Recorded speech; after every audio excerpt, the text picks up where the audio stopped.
So that's exactly it, the story on the Black Stars and what the last few days have been for them. Now, I'm going to be introducing my guests as we begin the conversations.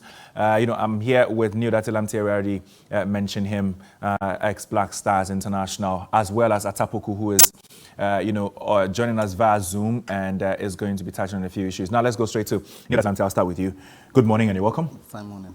Great. I'm sure you watched the two games the Black Stars played, one against Ethiopia and Cape Coast, and then the other, in South Africa, against South Africa. And the result was here and there. So we won against Ethiopia, lost against South Africa. Before we lost against South Africa, the noise coming out of the Black Stars team was, Ghanaians, forget about the performance. The results matter. Against South Africa, we didn't have the result. And the performance wasn't exactly good as well. What's your take on all of this?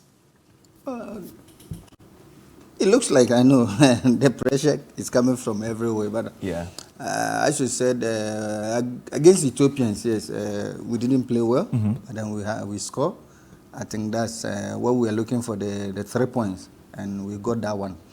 But then going to play against the South Africans, I think due to COVID, I think we lost most of our key players. Yeah. Because of the COVID. So most of our key players didn't go. And for me personally, I know it was going to worry the team. Because if you are building a team and then all of a sudden about 3 or 4 players, key players, are out of the team, I'm sure it will worry you. So exactly that's what happened in South Africa. I'm sure with the absence of some of the key players, I mean the core of the team was not there. They were not playing like we know them.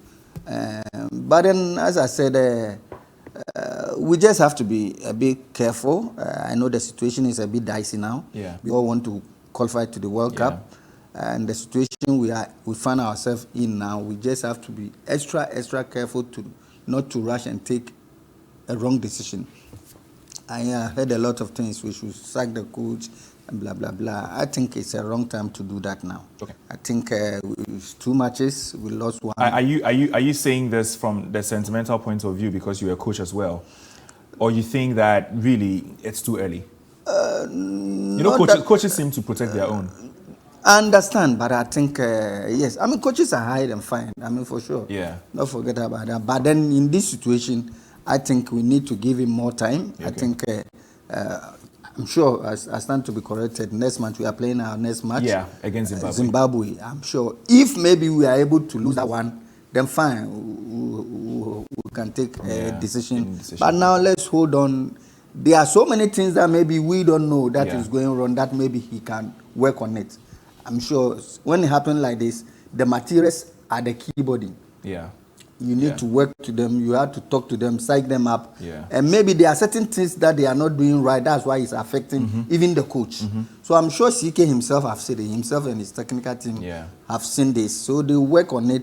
So let's give him another time and then see what will happen. Okay, Atapoku, let me come to you then, because what I want to find out, Atapoku, can you hear me, please? Loud and clear.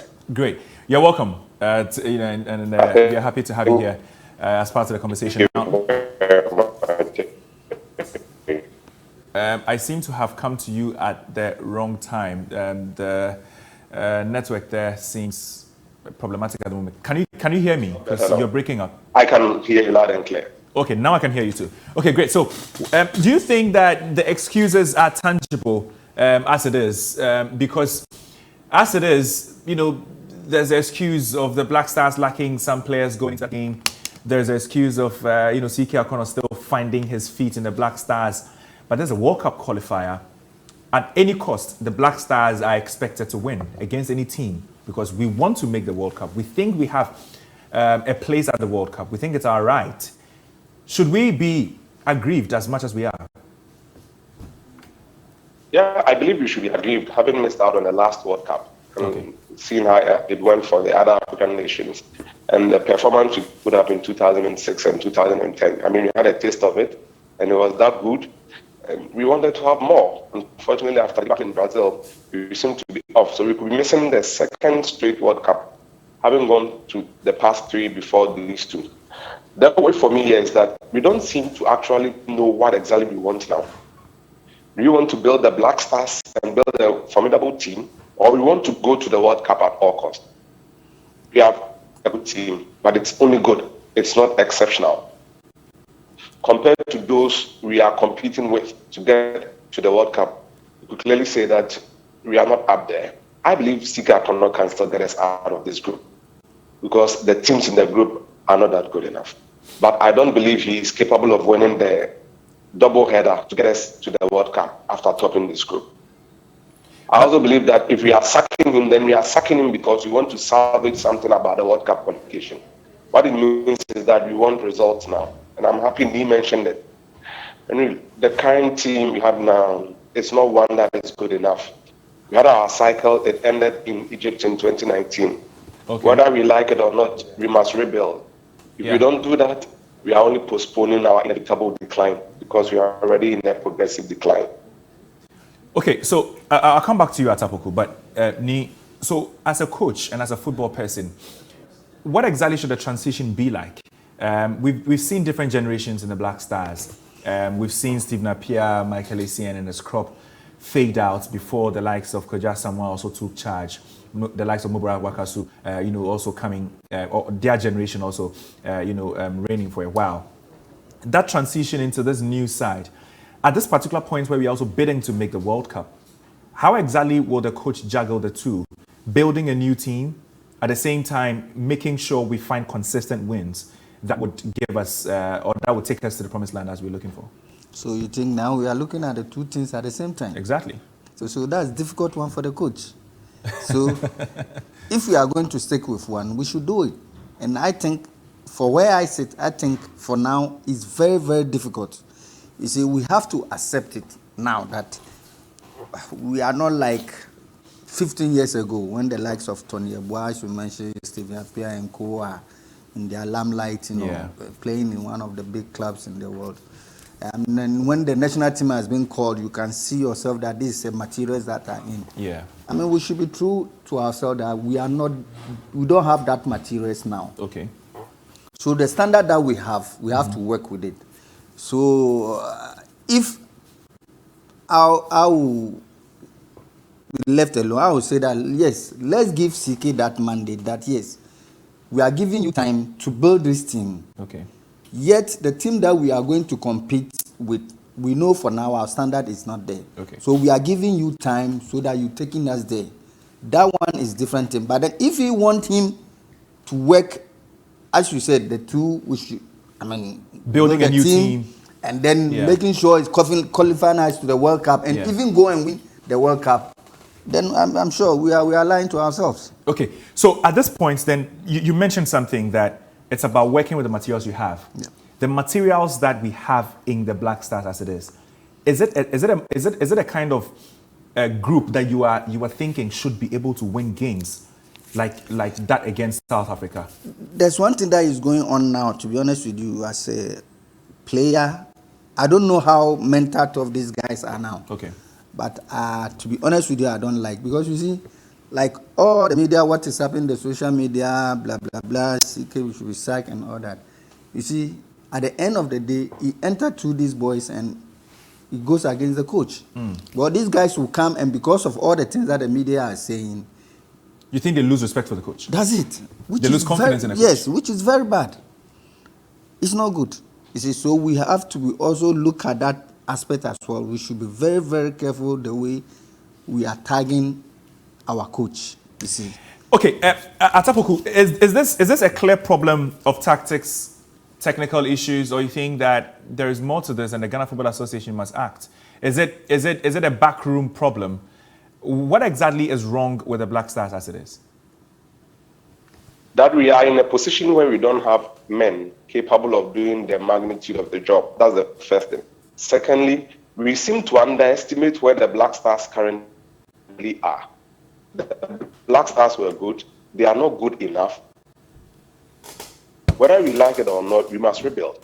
And the key actors who hold this team together are aging. The day is upward 30. Jordan is nearing 30. Wakasu same. Jonathan Mensah same. So whether we like it or not, we have to rebuild. And for me, the job at hand has not even been properly described to the coach, because we thought we were building a team until the minister and the FA president said they are a top team. So CK should prove he's a top coach. The players should prove they are a top side, and then they should qualify for the World Cup. Go and play and get to the semi-finals and then win the AFCON. On the face of it, we all know this is impossible. So we just decided to throw in some new spanner into the works we were doing and then set it back because, look, we don't have the side capable of doing these things. Then we raise hopes, add monetary value to it. Let's get $25 million. Black Stars will qualify for the World Cup and get to the semi-final and also win the AFCON. When you know very well that our materials are not capable. Now, this is the quagmire. We are doing Ghana Beyond Aid coaching now, where we decided to stick with our own in this country. If we want to do away with that policy, then I urge that we change CK Akonnor. If we are not doing away with that policy, then I urge that he maintains his position and then continues. Because look, on the face of it, if Black Stars don't qualify for the World Cup, my brother Ian Thierry, you wouldn't be sad because you know we are not good enough.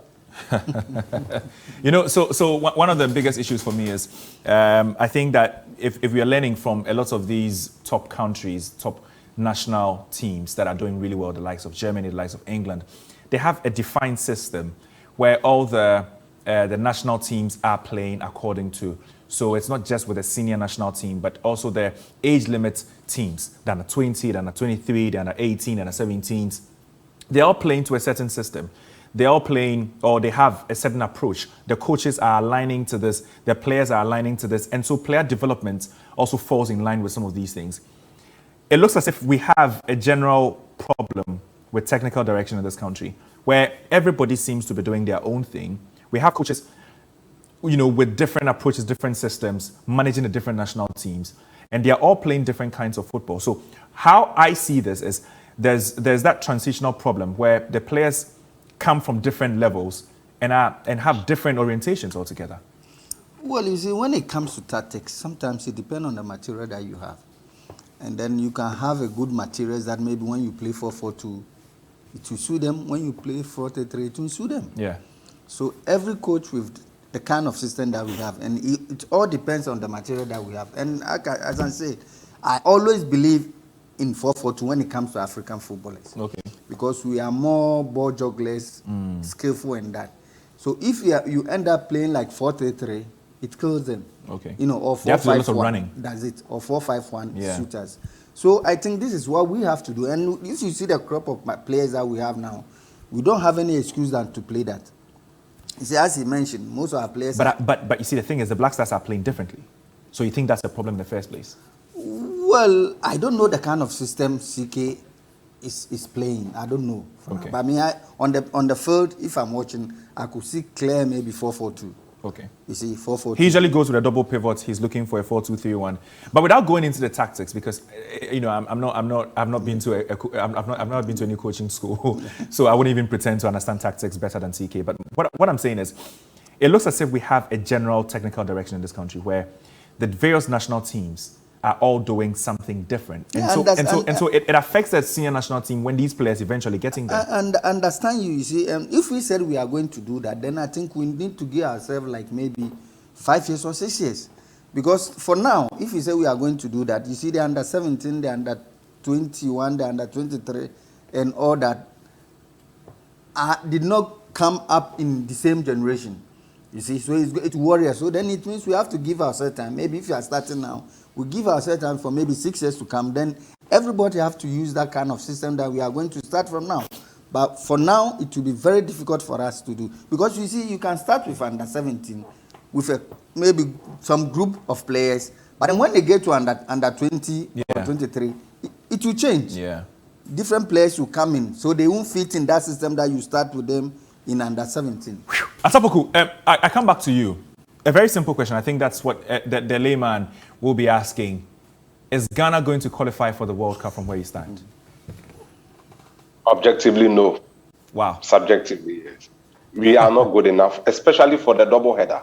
Okay. We are even struggling to make it out of the group. We'll eventually make it out of the group. Then we go and meet the top guns. So what we did to Egypt some years ago. Yeah. The famous 6-goal thriller. Absolutely. We are not good enough, unfortunately. We are just not good enough. So then the problem here is the Black Stars are just as good as beating the likes of Ethiopia and Zimbabwe and possibly South Africa. But if we meet any of the top guys from the other groups, you think that double header we are going to be found wanting at Apoko? Absolutely. They've invested in quality technical benches, and then they have players in their prime now. So navigating their way around us wouldn't be so difficult. In the past, when we met teams who were better than us, we brought them to our level and then we beat them because we had coaches and technical benches who had a system. You were talking about a defined system of play for our national teams. Yeah. Post the CAN 2008 in Ghana, between 2008 and June 2010 or July 2010, Ghana played a single system. The under-20 played that system in Egypt. The Black Stars played that system in the World Cup qualifiers in Mali, in the AFCON in Angola, and then the World Cup in South Africa. Players moved in between those teams easily. Dede Ayew, Samuel Nkum, Opoku Ajiman, Jonathan Mensah, they didn't look out of place whenever they moved a step up to the Black Stars. So honestly, I would say that it is that thing that has cost us. Look, we don't have a defined system. Until we take time, like Nee said, to define that, it will be always like this. We'll be rolling around in circles. We had Milovan Rajevac, who was supervising over our Chan team, our local Black Star then, and then our under-20, and then the senior national team.